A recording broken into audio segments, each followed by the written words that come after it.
ചെയ്യേണ്ടതുണ്ട്. കരുത്തുറ്റ പോരാട്ടം കണ്ണൂരും കോഴിക്കോട് തമ്മിൽ നടക്കുകയാണ്. എനിക്ക് തോന്നുന്നു കോഴിക്കോടിന് അടുത്ത കപ്പ് എന്തായാലും തൃശ്ശൂരിൽ വെച്ച് കിട്ടാനുള്ള ചാൻസ് കുറവാണ്. സ്നേഹമോൾ നയനുണ്ട്. സ്നേഹ, വളരെ പെട്ടെന്ന് സ്കോറിനിൽ ഒന്ന് പറ, എന്നിട്ട് നമുക്ക് അടുത്ത പെർഫോമൻസിലേക്ക് കിടക്കാം.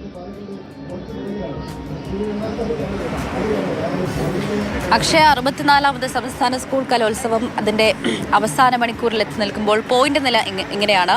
ഒന്നാം സ്ഥാനത്ത് കണ്ണൂരാണ് 842 പോയിന്റോടെ കണ്ണൂര് ഒന്നാം സ്ഥാനം ഉറപ്പിക്കാറാകുമ്പോൾ കോഴിക്കോട് 834 പോയിന്റിൽ രണ്ടാം സ്ഥാനത്താണ്. മൂന്നാം സ്ഥാനത്ത് തൃശ്ശൂരാണ് 834 പോയിന്റാണ്. ഇങ്ങനെയാണ് ജില്ലകളുടെ ഒരു പോയിന്റ് നില.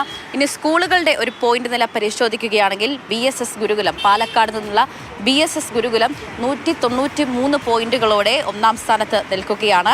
പത്തനംതിട്ടയിലെ SVGVHSS കിടങ്ങൂര് രണ്ടാം സ്ഥാനത്ത് 157 പോയിന്റുകളോടെ നിൽക്കുന്നു.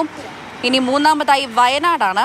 MGMHS മാനന്തവാടിയാണ് 99 പോയിന്റുകളോടെ മുന്നിട്ട് നിൽക്കുന്നതാണ്. ഇങ്ങനെയാണ് സ്കൂളുകളുടെയും ജില്ലകളുടെയും അടിസ്ഥാനത്തിലുള്ള നിലവിലുള്ള ഒരു പോയിന്റ് നില.